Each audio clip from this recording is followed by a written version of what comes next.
கச்சைதீவு விவகாரம் என்பது ஒவ்வொரு அரசு காலப்பகுதியிலும் அதிகளவு பிரதான பேசு பொருளாக மாறியிருக்கின்றது.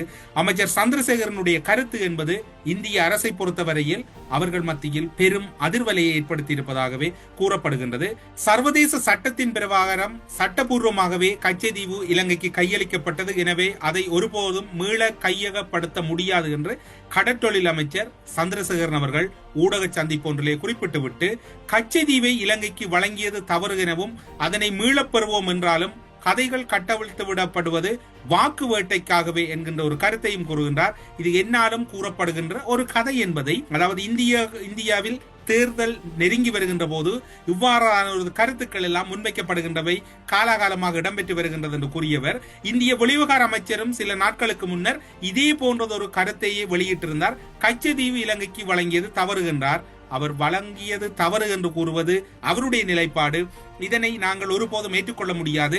அது வடமாகாண மக்களினுடைய ஜீவனோபாயத்தின் முக்கிய பகுதி என்று குறிப்பிட்டவர், தமிழக மீனவர்கள் ரோலர் படகுகள் மூலம் மீன் வளத்தை மட்டுமல்ல எமது கடல் வளத்தை நாசப்படுத்தி கொண்டிருக்கின்றார்கள் என்று அவர் கடுமையான சாடலை இந்திய அரசு மத்தியிலே வெளிப்படுத்தி இருக்கின்றார். இந்திய அரசை கிட்டத்தட்ட அவர் கூறுகின்றார், இந்த பகுதியானது காலப்போக்கிலே ஒரு பாலைவனம் போன்ற ஒரு கடல் பகுதியாக மாறிவிடும் இந்திய மீனவர்களின் வரவு என்று.